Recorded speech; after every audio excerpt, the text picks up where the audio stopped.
말씀은 사도행전 9장 10절에서 19절에 있는 내용을 토대로해서 제목은 다시 보게 됨이라는 제목으로 영적 눈을 뜨게 된 그런 계기를 통해서 은혜 받는 귀한 시간으로 축복합니다.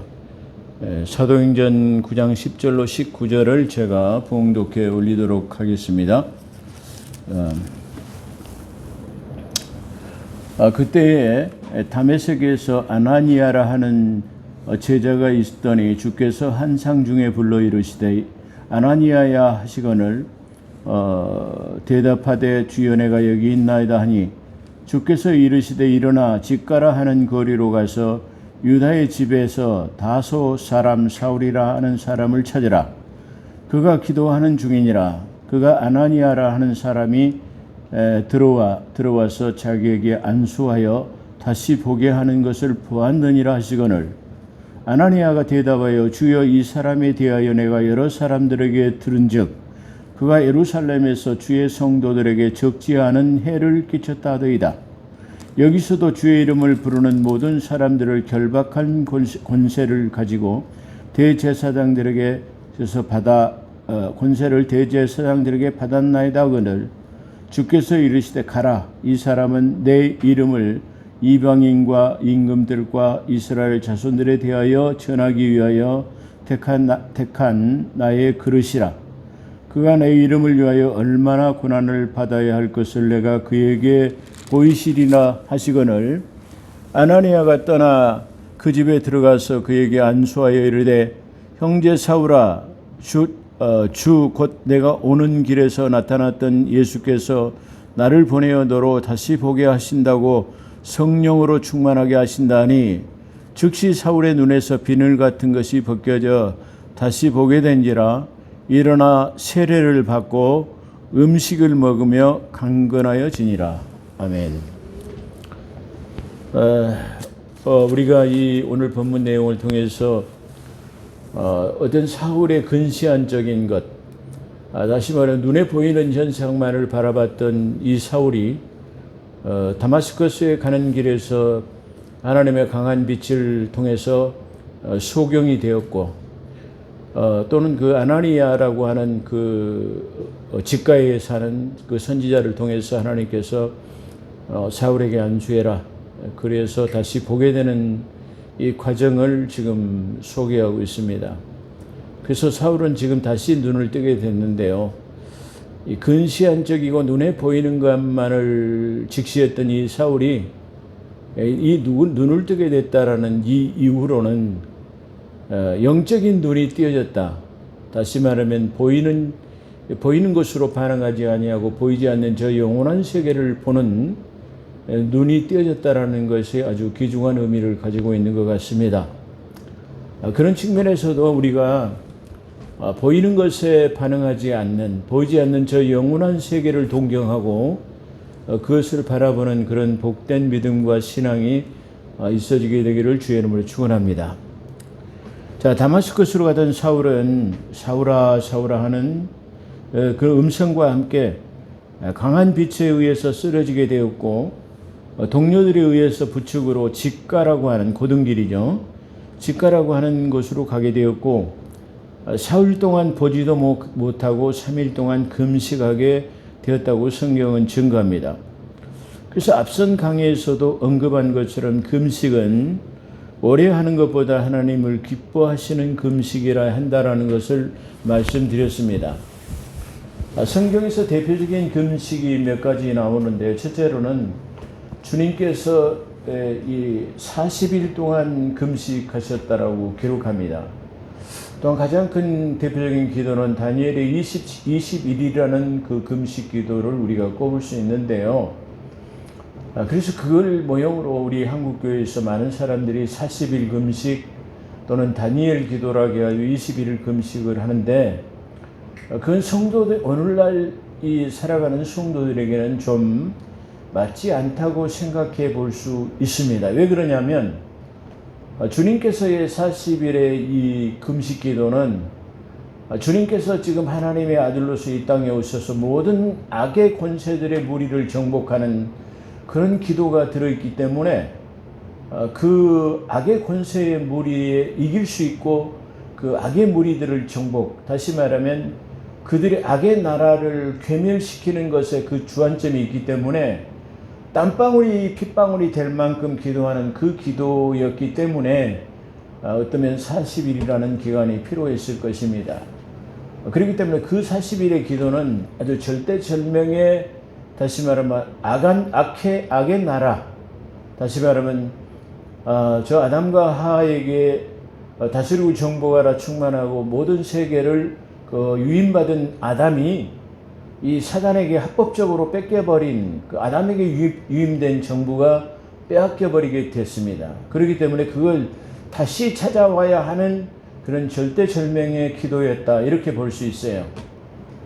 또한 이 다니엘의 21일 금식 기도도 다시 말하면 저 바벨론 포로로 잡혀 있어간 나라 잃은 사람에서 나라를 찾고자 하는 그 간절한 기도, 다시 말하면 솔로몬의 그 역대하의 기도 속에서 너희가 나라를 잃어버리고 포로가 되었다면 그 예루살렘을 향하여서 기도하면 내가 그것을 듣고 고쳐주겠다라고 하는 그 기도에 따라서 간절한 기도, 또 21일간의 금식 기도가 필요했는 나라를 찾기 위한 절규가 그 속에 들어있었다라고 그렇게 볼 수 있습니다. 그렇기 때문에 우리는 주님이 그 악의 권세의 나라를 빼앗는 그런 기도, 또 나라를 잃어버려서 되찾기 위한 그런 기도라기보다는 지금은 어떻게 보면은 간단한, 다시 말해 믿음을 얻기 위한, 또 치유를 위한, 또 성령을 받기 위한 기타 등등의 여러 어떤 문제가 풀리지 않아서 하는 기도이기 때문에, 다시 말해 그런 기도보다는 그렇게 40일이나 20일이라는 그런 금식보다는 하나님이 기뻐하시는 금식이라야 될 것이다, 그렇게 한번 생각해 볼 수 있습니다. 그렇기 때문에 이 사도 바울은 주님께서 40이라는 숫자를 쓰셨기 때문에 율법으로 정해진 40대까지 태장, 다시 말해 곤장을 맞도록 40대까지를 정해져 있었습니다. 그렇기 때문에 그 주님께서 40이라는 숫자를 쓰셨기 때문에 사도 바울은 그 40이라는 숫자를 쓰지 않으려고 40에 하나 가만 매라고 이렇게 표현하고 있는 걸 봅니다. 얼마나 겸손한 그런 측면을 우리가 내다볼 수 있는데요.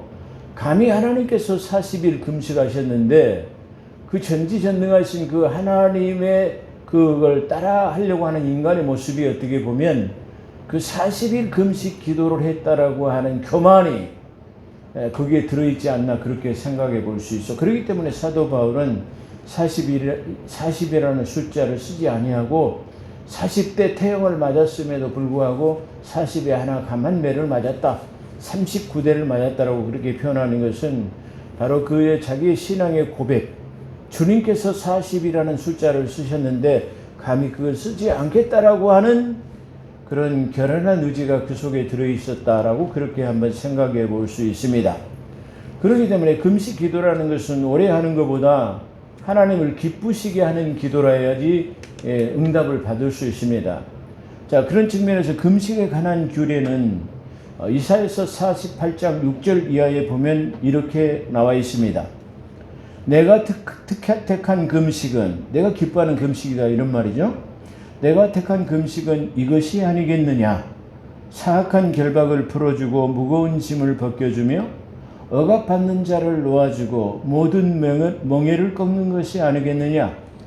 굶주린 자에게는 내 양식을 나눠주며 방랑하는 가난한 자들에게 내 집에 데려오는 것이 아니겠느냐.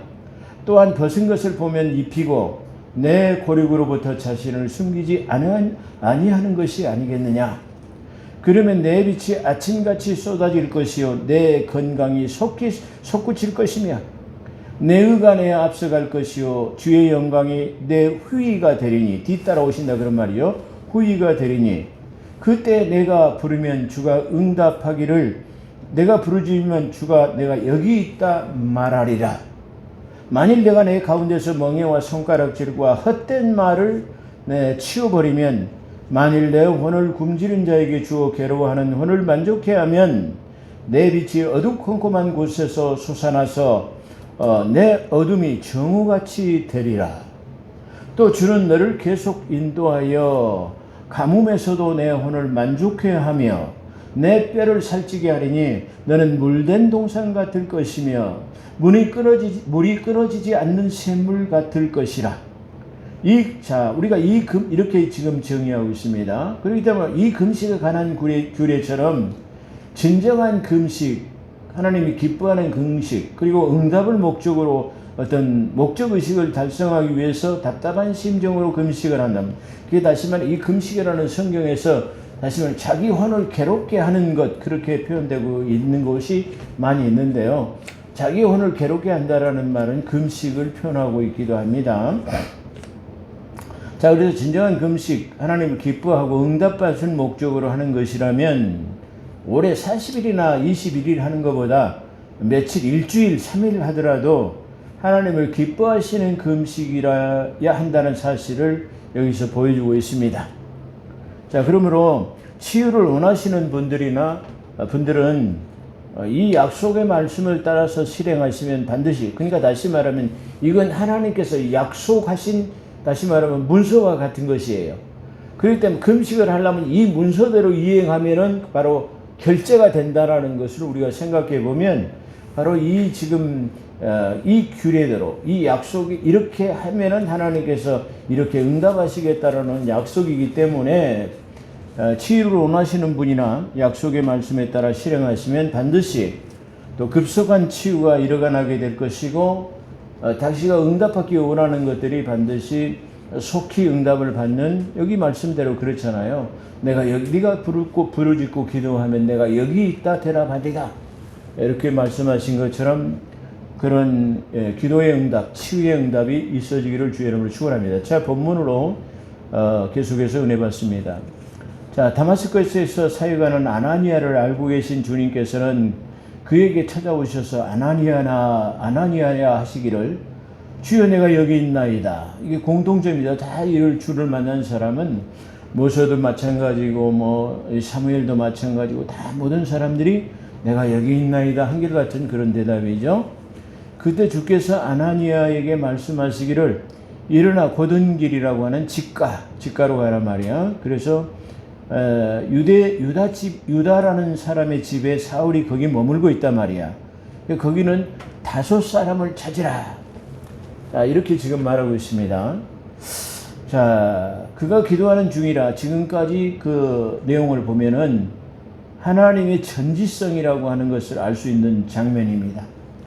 한번 생각해 보면 우리가 신앙생활하면 하나님이 보시지 않기 때문에, 때로는 하나님 멀리 계시기 때문에 보지 않을 것이야, 그렇게 생각하고 있는데요. 여기 보면 절대로 우리는 그러한 사실을 부인할 수가 없어요. 부인할 수는 없어요. 왜 그러냐 그러면 하나님은 직가라고 하는 거리에 이 다마스커스에 아나니아라는 선지자, 당신의 제자가 살고 있는 것까지도 알고 계시고, 또 지금 사울이 그 강한 빛에 지금 쓰러져 가지고 가서 머물고 있는데 유다라는 사람의 집에 머물고 있고, 또 사울이 이 5 사람이라는 것을 알고 계시는 그 하나님이에요. 그 하나님께서는 그러기 때문에 그 모든 사람의 번양, 품성, 어디에 누가 적조족소에 누가 당신의 이 종들, 다시 말하면 당신의 믿음의 사람 자녀들과 어디에 살고 있는 것까지를 전부 기억하고 계시다라는 걸 우리가 생각해 봐야 돼요. 우리가 출애굽기 강해에서도 볼 때 하나님께서는 그 모세의 계속 부인에도 불구하고, 야, 네가 말을 못하면 내가 너와 함께 할 거다 말이야. 그리고 지금 보여줬던 모든 이적으로 너와 함께 할게. 그래도 믿지 못하는 나는 말을 못합니다. 그러니까 말 잘하는 네 형 아론이 있지 않냐, 이렇게 지금 말씀하세요. 그 말을 보고 저는 참 하나님의 유대성, 우리가 때로는 하나님이 계시는 것 같지 않는 그런 삶 속에서 우리가 살고 있습니다. 하나님 멀리 계시니까 이런 거 모를 계셔야 아마 이렇게 살짝 거짓말하거나 나무꾼을 훔치거나 이렇게 해도 하나님이 모르실 거야. 내가 뭘 하나님의 이 사역을 한다 할지라도 다시 말해 허투루마투루 또는 진실되게 하지 않는 것까지도 그는 하나님이 알고 계신다라는 거예요. 그래서 우리는 이런 것을 보고 하나님의 전지성을 우리가 다시 한번 알 수 있는 그런 장면이다. 그래서 우리가 그런 것을 우리가 전지성을 알 수 있는 장면입니다. 자, 여기서 하나님께서는 이 다마스커스에서 아나니아 선지자가 살고 계시고, 그러니까 이 말을 보면은 다시 말하면 어디에 누가 어떤 종이 어떻게 살고 거처는 어떻고 지금 생활 상태가 어떻고 그의 품성, 말 잘하는 것, 말 못하는 것, 은사가 있는 것 없는 것 다 이렇게 알고 계시고 그 당신께서 사용하시고자 하는 목적에 따라서 사용하는 거예요. 그러니까 때로는 뭐 우리가 하나님이 나를 사용하지 않으실까, 나를 모르고 계실까 그런 우려는 걱정은 안 하셔도 될 겁니다. 왜 그러냐면 지금 내가 처해 있는 내 형편에는 하나님께서 급히 사울아 사울아 이렇게 모세야 불러가지고 지금 그 사역할 수 있는 그런 상태가 아니기 때문에 그런 것인지도 모릅니다. 그렇지만 하나님께서 우리를 모르고 계신다는 것은 절대 아니라는 사실을 우리가 기억해야 합니다.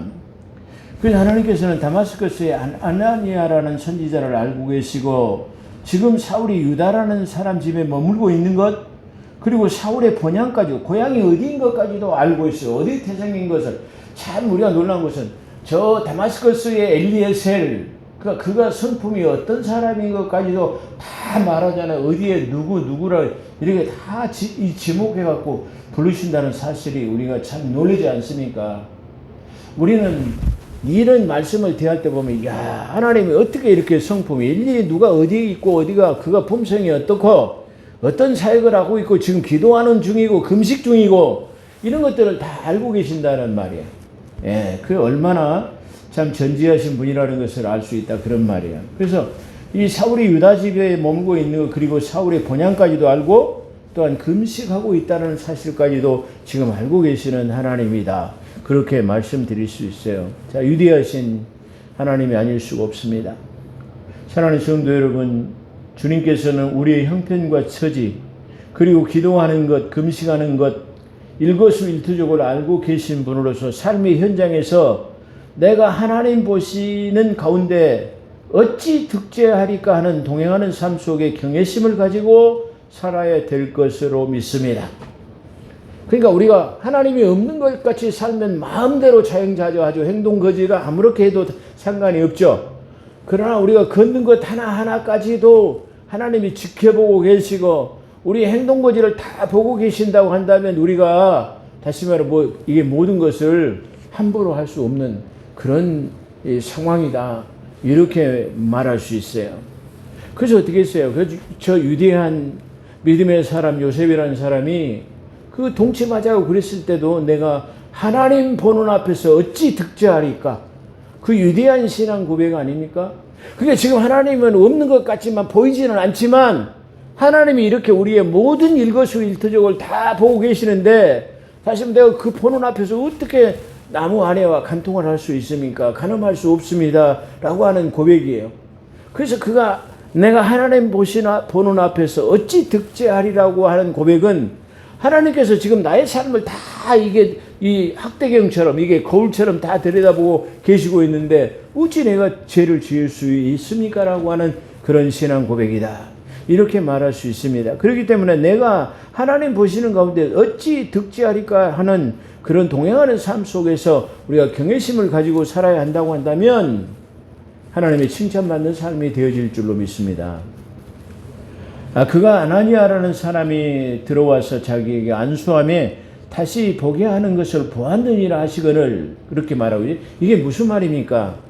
그러니까 내가 한 상 속에 네가 지금 들어와서 안수하면 비닐이 벗겨지는 그런 모양을 내가 지금 사울에게 한 상으로 보였기 때문에 네가 가면은 거부감을 느끼지 않고 받아들일 것이라고 하는 지금 얘기를 하고 있는 거예요. 그러니까 이 지금 사람들이 이 문맥을 읽다 보면 좀 이게 도대체 무슨 말이지? 라고 이해하기가 좀 어려운 그런 부분도 있습니다만은 그런 측면으로 지금 하나님께서 말씀하시고 계신다 그런 말이에요. 그래서 안수함에 다시 보게 하는 것을 보았느니라 하시거늘 그렇게 말해요. 무슨 말인가요? 이 간주라고 하는 곳을 찾아보면 어떤 사본에는 한 상 중에 보였느니라 여기 이렇게 말하고 있어요. 여기서 어떤 사본은 제가 찾아봤는데 킹제임스 역을 말하는 거 킹제임스에서 그렇게 나와 있어요. 언젠가도 한번 말했지만은 어떤 사본이라는 것은 주로 이 킹제임스 역을 많이 이게 사용해 보고 있다라는 거예요. 이 공동 번역이 지금 개정사판에 남았을 때 이 편집자들이 많은 이 번역자들이 이 킹제임스 역을 많이 참고로 했던 그런 내용이 역력하게 나타나는 그런 곳이기도 하다, 그렇게 볼 수도 있습니다. 자, 다른 말로 표현한다면 그가 기도 중에 환상으로 일어날 일을 그에게 보이셨다 하는, 우리가 그런 뜻으로 보면 될 것이다, 이렇게 말씀드릴 수 있습니다. 자, 아나니아가 대답하여 주여, 이 사람은 이 사울에 대하여는 내가 여러 사람에게 들어본즉 그가 예루살렘에서 주의 성도들을 적지 않게 해를 끼쳤다 하나이다. 다시 대표적인 예로는 스데반 집사를 죽기까지 했던 사람, 그리고 많은 사람을 핍박에다 가져왔던 사람이고, 그런 말이죠. 그렇게 해를 끼쳤다 하더니 여기서도 주의 이름을 부르는 모든 자들을 결박하는 권세로 대제사장에게로 끌고 가는 자입니다 하거늘 그랬어요. 이 말은 지금 그 사람에게, 이게 지금 주님을 따르는 제자, 주의 이름을 부르는 모든 사람들을 잡으면 전부 다 이게 다 끌어가서 감옥 가고 죽고 그러는데 어찌 내가 갑니까? 왜 이렇게 지금 나에게 이런 이 어려운 일을 맡기십니까? 그런 항변이에요. 예, 그렇기 때문에 그런 자입니다. 그러니까 주께서 이르시되 가라면 가라. 지금 그런 말이에요. 주님께서 일침으로 주께서 이르시되 가라.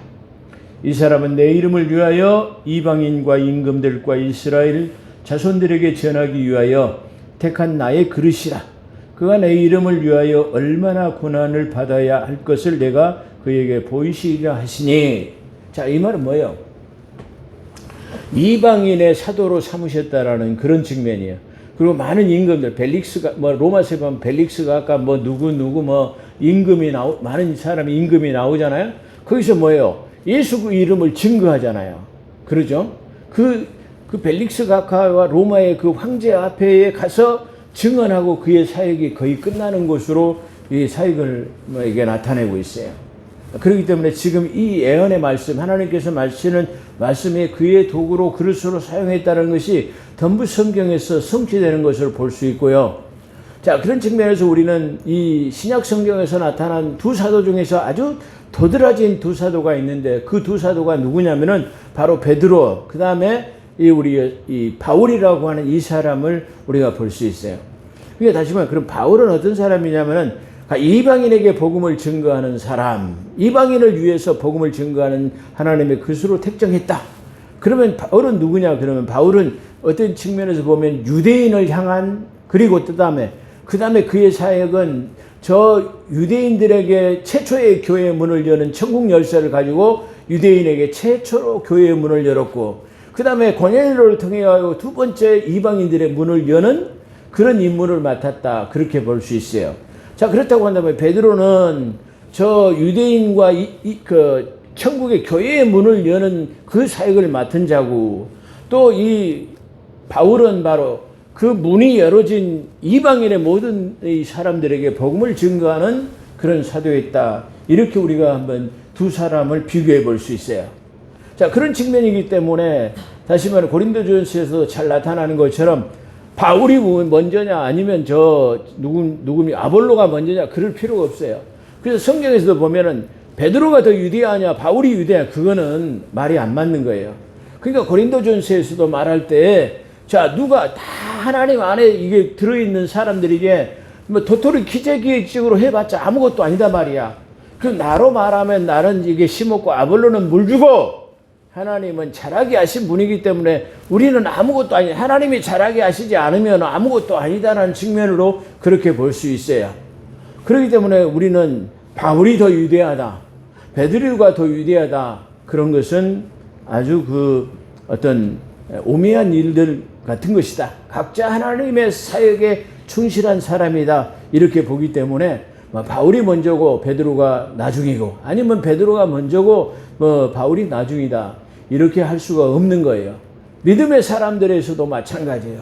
큰 교회를 하니까 다시 말하면 그 사람이 더 위대한 것이 아니고, 또 작은 교회를 한다 그래서 그가 더 작은 사람이 아니고, 하나님께서는 그 작은 교회를 하나님께서 사용하시기 위해서 그도 사용하시고, 또 그 큰 교회를 치리하신 분은 또 그만큼 또 하나님께 그런 방향으로 치리하시기 위한 것이지, 작다고 해서 쉽게 말하면 그릇이 작거나 아니면 하나님의 소유하기 위해서 그런 것은 아니다. 우리가 이렇게 생각해 볼 수 있어요. 그런 측면에서 교회 헌신 봉사를 많이 하거나 적게 하거나 다시 말해 이렇게 여러 가지의 직분에 대해서도 우리가 조금 더 소외되거나 또 자만하거나 이렇게 해서는 안 된다라고 생각해 볼 수 있는 그런 장면이다. 그렇게 우리가 볼 수 있어야 됩니다.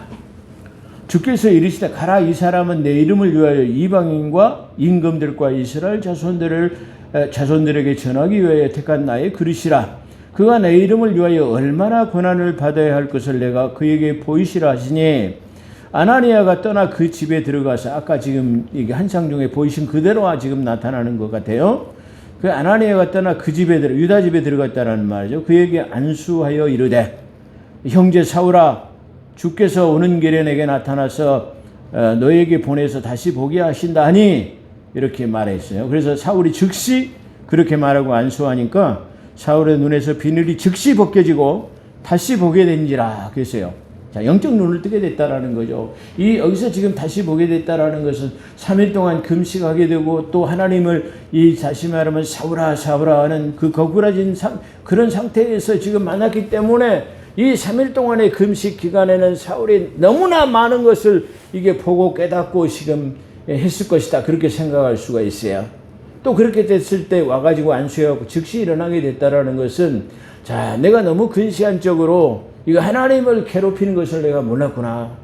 하나님의 성도들을 갖다가 괴롭히고 핍박하고 죽이고 잡아 가두는 것이 사람의 일이 아니었고 하나님을 괴롭히는 일이었다라는 것을 깨달았다는 사실입니다.